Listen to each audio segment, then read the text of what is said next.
Perintah Kaisar Naga, audiobook, novel silat, episode 689. Lalu terdengar raungan kedua, ketiga, hingga ratusan raungan naga menyatu, membentuk semburan gelombang suara yang nyata, membawa aura purba, kuno, dan mendominasi, menyapu seluruh dunia. Langit tiba-tiba menjadi gelap. Bukan oleh awan gelap, melainkan oleh tubuh-tubuh naga raksasa dan ganas yang tak terhitung jumlahnya yang menutupi cahaya. Sang pemimpin, mengenakan jubah hijau, berdiri tegak dan gagah, wajahnya dingin dan tegas, matanya tenang namun memancarkan kilatan dingin, itu Dev. Ia melangkah menembus kehampaan, langkahnya tak tergesa namun seakan membumi dalam denyut nadi langit dan bumi. Setiap langkahnya membuat hati mereka yang berada di bawahnya berdegup kencang.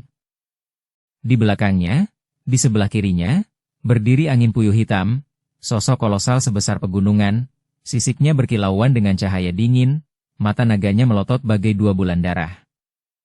Di sebelah kanannya, Brittany, lincah dan anggun, sisik hijau gioknya berputar-putar dengan aura naga biru dingin. Lebih jauh di belakang terdapat ratusan naga sejati, masing-masing unik dalam bentuk, namun semuanya memancarkan kekuatan naga yang mengerikan. Naga api, naga guntur, naga angin, naga air, tubuh mereka yang besar memenuhi langit, menebarkan bayangan bagaikan tirai kematian, menyelimuti seluruh perkemahan sekte jahat surgawi.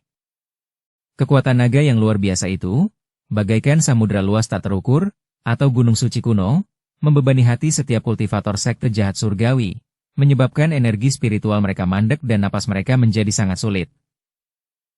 Tuan Chen telah kembali, dan para naga. Begitu banyak naga, hebat. Kita selamat, sekte surgawi Yama kita selamat.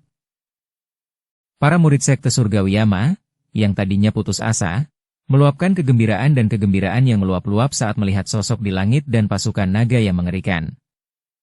Victoria, dengan air mata berlinang di wajahnya, bersandar pada tombaknya, hampir pingsan karena kelelahan, tetapi ia mengerahkan sisa tenaganya untuk berteriak, Tuan Chen.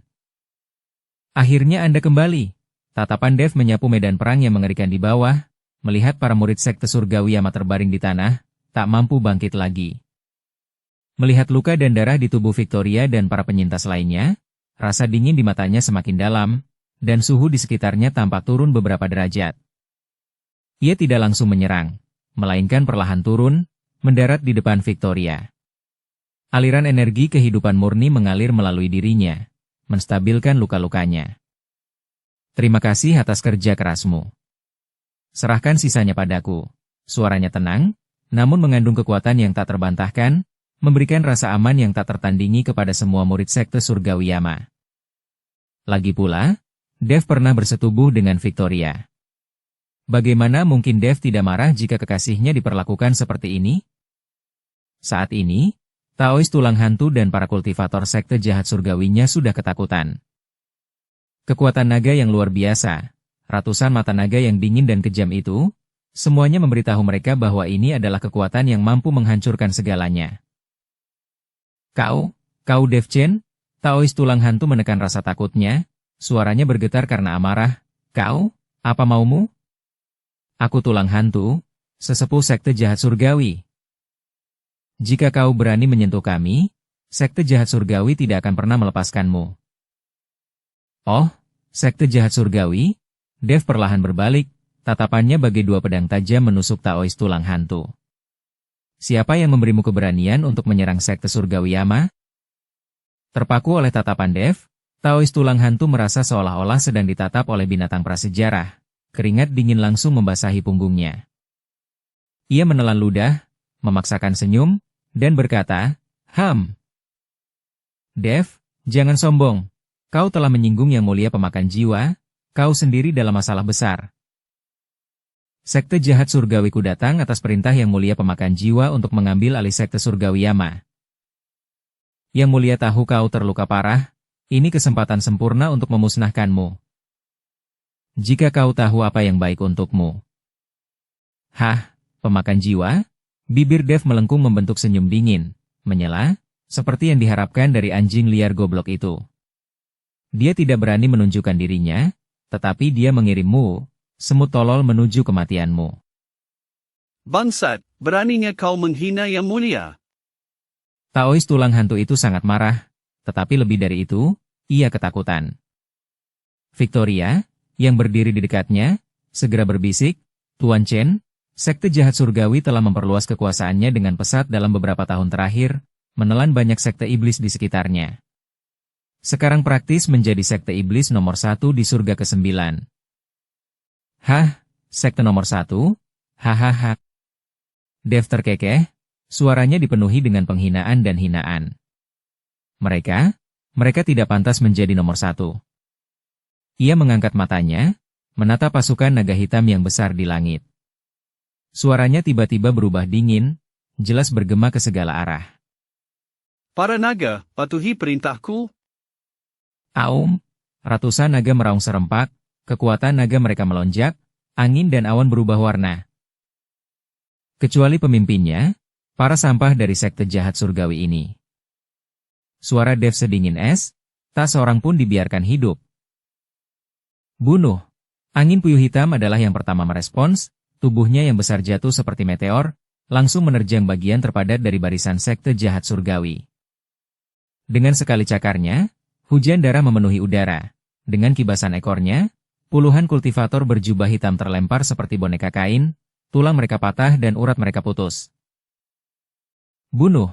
Brittany berteriak, energi naga birunya berubah menjadi ribuan sinar pedang biru, menghujani seperti hujan deras, tepat menembus alis dan hati setiap kultivator sekte jahat surgawi. Naga-naga lainnya meraung dan menuki ke bawah. Naga api memuntahkan api yang menghanguskan semua yang menghalangi jalan mereka, menghanguskan banyak musuh menjadi abu. Naga guntur memanggil sambaran petir yang menjulang tinggi, bagaikan hujan guntur yang deras, menghanguskan musuh mereka hingga hangus. Naga angin mencambuk badai spasial yang mengoyak segalanya. Naga air yang membekukan es menyulap es yang membekukan jiwa. Ini bukan pertempuran, melainkan pembantaian sepihak yang menghancurkan. Para kultivator sekte jahat surgawi, yang tertindas oleh kekuatan naga yang dahsyat, bahkan tidak mampu mengerahkan 70% dari kekuatan normal mereka.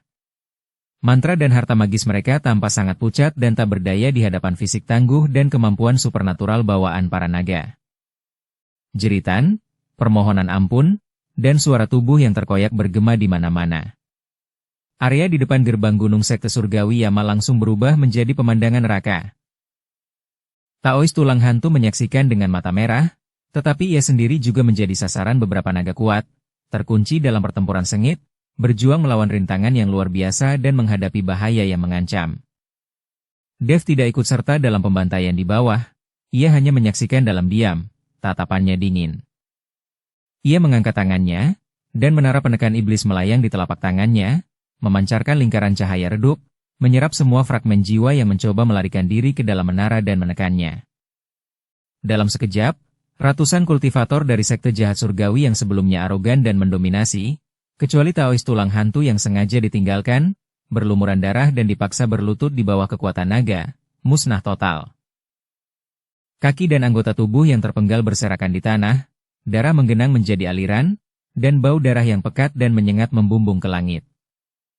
Para murid sekte surgawi Yama, menyaksikan pemandangan ini, dipenuhi rasa terkejut dan kepuasan yang diliputi rasa dendam, tetapi juga rasa hormat yang lebih dalam kepada Dev dan pasukan naganya. Dev berjalan selangkah demi selangkah menuju Taois tulang hantu yang terkulai dan berwajah pucat. Tidak, jangan bunuh aku, Senior Chen, Kakek Chen, ampuni aku. Taois tulang hantu benar-benar kehilangan kesombongannya sebelumnya, memohon belas kasihan dengan air mata mengalir di wajahnya. Di mana markas sekte jahat surgawi?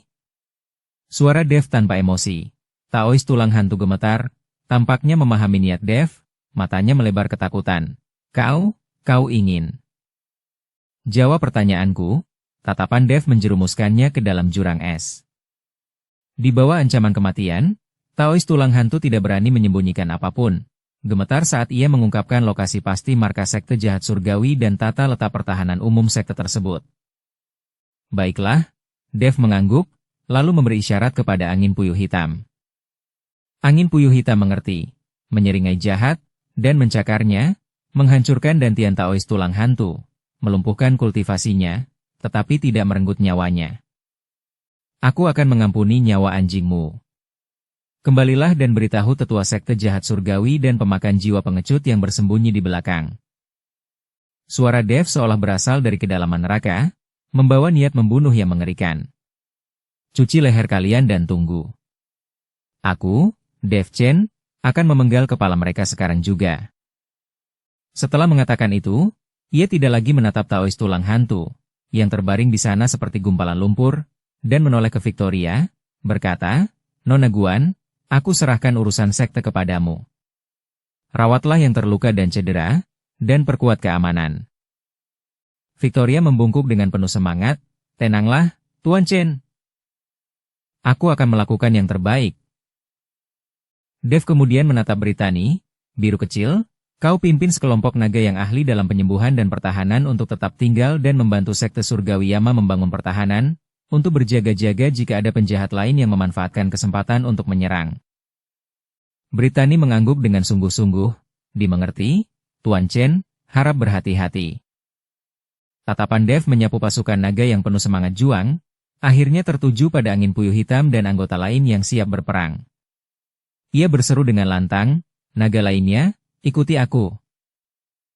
Target kita, sekte jahat surgawi.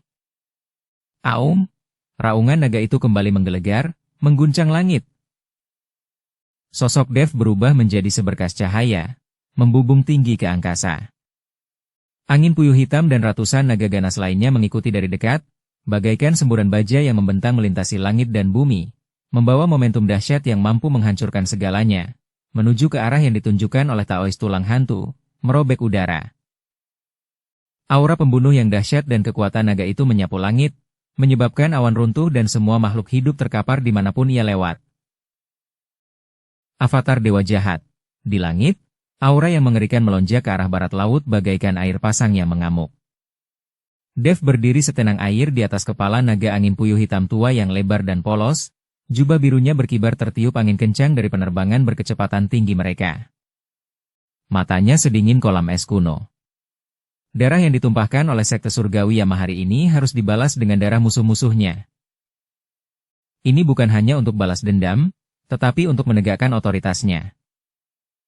Dukung channel Novel Silat dengan subscribe, follow, like, komen dan share. Ia ingin semua kekuatan di surga ke-9 yang mengincarnya dan klan naga mengerti. Mereka yang menyinggung perasaannya, meskipun jauh, akan dihukum. Di belakangnya berdiri ratusan naga sejati, masing-masing dengan wujud yang berbeda, namun semuanya memancarkan aura ganas yang sama.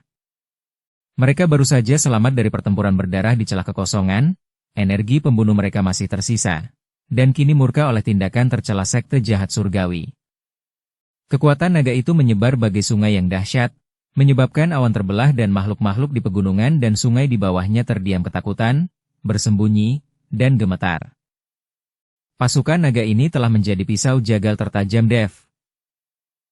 Dev kini merasa luar biasa kuat. Angin puyuh tua, lebih cepat. Suara Dev tidak keras, tetapi jelas terdengar oleh angin puyuh hitam. Jangan khawatir, Tuan Chen. Kita hampir sampai. Aku sudah bisa mencium bau busuk dari bajingan-bajingan itu. Angin puyuh hitam menjawab dengan suara menggelegar, tubuh naganya yang besar tiba-tiba bergoyang, kecepatannya melonjak lagi, merobek langit dengan ledakan sonik yang memekakan telinga. Naga-naga lainnya juga mengerahkan kekuatan mereka, mengikuti dari dekat, seperti arus deras maut yang membentang melintasi langit dan bumi. Tebing 10.000 tulang, markas sekte jahat surgawi. Tempat ini diselimuti miasma abu-abu kehitaman yang abadi. Tebing-tebing curam itu dibangun dari tulang-tulang hewan dan manusia pucat yang tak terhitung jumlahnya, dan angin menderu menerbangkan debu tulang dari celah-celahnya, memancarkan ratapan memilukan bagaikan ratapan 1000 hantu. Bangunan-bangunan sekte tersebut dibangun di atas tebing-tebing tulang yang mengerikan, gayanya menakutkan dan menyeramkan, terutama dihiasi tengkorak dan kerangka. Aura kejahatan dan kematian yang pekat hampir nyata, membuat langit tampak gelap dan menindas. Sebagai sekte iblis nomor 1 yang baru dinobatkan dan telah tumbuh pesat dalam beberapa tahun terakhir, menelan beberapa sekte iblis di sekitarnya, sekte jahat surgawi berada pada titik paling arogan dan mendominasi. Di luar perimeter sekte, para murid yang berpatroli datang dan pergi dalam arus yang tak berujung. Mereka mengenakan jubah hitam seragam dengan lambang tengkorak pucat yang disulam di manset mereka, masing-masing dengan ekspresi arogan dan mata yang dipenuhi kekejaman dan keserakahan khas para kultivator iblis. Namun, hari ini, kesombongan yang dibangun di atas pertumpahan darah dan penjarahan ini benar-benar hancur oleh tekanan mengerikan yang tak terlukiskan yang menyebar dengan cepat dari cakrawala. Apa? Apa itu? Hah? Seorang murid sekte jahat surgawi yang bertugas jaga di atas menara pengawas tebing tulang melirik ke cakrawala tenggara, pupil matanya langsung mengecil, jeritan keluar dari tenggorokannya, terdistorsi oleh teror yang luar biasa. Langit yang jauh tampak telah terciprat tinta tebal. Hamparan, awan gelap yang tak berujung menyebar dengan kecepatan di luar pemahaman mereka. Tapi itu bukan awan gelap biasa. Di dalam awan-awan itu, bayangan-bayangan raksasa yang tak terhitung jumlahnya, sebesar gunung dan seganas iblis kuno, samar-samar terlihat bergolak, sisik mereka memantulkan cahaya yang dingin dan mengancam. Sepasang mata naga, membara dengan amarah dan keganasan, seperti mata iblis yang terbuka dari neraka, menembus penghalang ruang, mengunci tebing tulang dengan kuat. Yang lebih mengerikan lagi adalah kekuatan naga yang luar biasa itu, tak terduga bagaikan lautan luas dan seberat gunung dewa kuno. Sebelum tekanan ini benar-benar tiba, tekanan itu telah memadatkan udara di seluruh tebing 10.000 tulang, menyebabkan hati semua murid sekte jahat surgawi yang merasakannya terasa seperti dicengkeram oleh tangan raksasa tak terlihat, hampir membuat jantung mereka berhenti berdetak. Sihir jahat dan energi iblis yang mengalir lancar di dalam tubuh mereka kini menjadi samar dan stagnan, seolah-olah mereka telah bertemu musuh alami mereka. Serangan musuh, ini serangan musuh, musuh yang luar biasa kuatnya. Sebuah alarm melengking, hampir menusuk telinga, langsung bergema di seluruh markas sekte jahat surgawi bagaikan wabah, menghancurkan atmosfer yang biasanya mencekam namun teratur. Dong, dong, dong, dong. Lonceng alarm yang berat dan mendesak berbunyi silih berganti, dengan panik menghantam hati setiap kultivator di sekte jahat surgawi, menimbulkan kepanikan yang tak terbatas. Pilar-pilar cahaya yang kuat, dipenuhi aura menakutkan, melesat ke langit dari istana tulang yang paling megah dan menyeramkan jauh di dalam tebing tulang. Formasi pelindung sekte jahat surgawi, yang telah dipupuk selama bertahun-tahun, langsung diaktifkan hingga batasnya. Wus! Sebuah penghalang tebal berwarna hitam keabu-abuan yang terdiri dari roh-roh pendendam, permukaannya ditutupi dengan wajah-wajah bengkok dan menderita yang tak terhitung jumlahnya yang berjuang dan meraung, tiba-tiba muncul seperti mangkuk raksasa terbalik, menyelimuti seluruh markas sekte jahat surgawi. Di atas penghalang, kebencian bergejolak, kekuatan jahat melonjak, memancarkan bau busuk yang memuakan dan aura dingin, jelas memiliki kekuatan defensif dan korosif yang luar biasa. Sialan! Keparat, iblis macam apa yang berani begitu sombong dan bodoh, berani menyerbu tanah suci sekte jahat surgawiku. Suara serak dan kering, seseram suara gemeretak tulang, bergema seperti suara burung hantu, membawa amarah dan sedikit keterkejutan yang nyaris tak terdengar. Suara itu berasal dari atas aula utama. Seorang lelaki tua muncul entah dari mana, mengenakan jubah ungu tua bersulam pola tengkorak yang rumit dan memegang tongkat tulang putih yang terbuat dari tulang belakang utuh makhluk tak dikenal. Wajahnya tirus, matanya cekung, kulitnya menutupi tulang, seperti kerangka berjalan. Hanya nyala api hijau pucat di matanya yang menunjukkan kekuatan hidupnya yang dahsyat. Dia tak lain adalah master sekte dari sekte jahat surgawi, seorang dewa abadi surgawi tingkat 3 puncak, tetua tulang jahat. Kehadirannya seolah menyuntikkan dorongan kepercayaan diri yang kuat kepada para murid yang panik. Segera setelah itu, suara udara yang terkoyak terdengar, dan lebih dari selusin sosok yang memancarkan aura kuat muncul di belakang tetua tulang jahat. Orang-orang ini, pria dan wanita, beragam penampilan, beberapa dirantai, beberapa membawa drum yang terbuat dari kulit manusia, dan beberapa memegang panji pemanggil jiwa. Tanpa terkecuali, mereka semua adalah tetua dan ahli inti dari sekte jahat surgawi, dengan tingkat kultivasi minimal peringkat pertama alam dewa abadi surgawi. 3 dari mereka bahkan telah mencapai peringkat ketiga alam dewa abadi surgawi, hanya selangkah lagi dari kekuatan pemimpin sekte. Kekuatan ini, jika ditempatkan dimanapun di surga ke-9, akan cukup untuk menarik perhatian, dan itulah sumber keyakinan sekte jahat surgawi dalam mengklaim sebagai yang terkuat di jalur iblis. Namun, ketika tatapan mereka menembus selubung roh-roh pendendam dan mereka benar-benar melihat pemandangan di langit, keyakinan mereka yang baru terbentuk lenyap seketika, digantikan oleh kengerian dan ketidakpercayaan yang tak terkendali. Apa? Naga? Bukan 1, bukan 10, melainkan masa gelap nan luas, ratusan naga sejati. Tubuh mereka yang besar menghalangi sinar matahari, menciptakan bayangan yang menyelimuti seluruh tebing 10.000 tulang dalam atmosfer kematian. Kekuatan naga yang padat dan hampir nyata itu, bercampur dengan aura pembunuh yang membumbung tinggi dari pertempuran berdarah baru-baru ini, menciptakan aura menindas yang mirip dengan domain. Terutama para naga terdepan. Yang terbesar dari semuanya, naga hitam melingkar dengan sisik berkilauan metalik dingin dan mata seperti 2 bulan darah, memancarkan aura yang bahkan membuat tetua tulang jahat merasakan hawa dingin menjalar di punggungnya. Beberapa naga lain dengan warna berbeda di sampingnya, sama-sama kuno dan kuat, juga tangguh. Tetapi yang lebih menakutkan mereka adalah sosok yang berdiri di atas naga hitam melingkar raksasa itu. Berbalut jubah hijau, tinggi dan tegak, dengan wajah dingin dan tegas, matanya setenang kolam kuno yang tak berubah, namun begitu dalam sehingga seolah mampu menelan semua cahaya. Dia berdiri diam di sana, seolah-olah dia adalah jiwa dan inti dari seluruh pasukan naga. Hah? Dev? Itu Dev!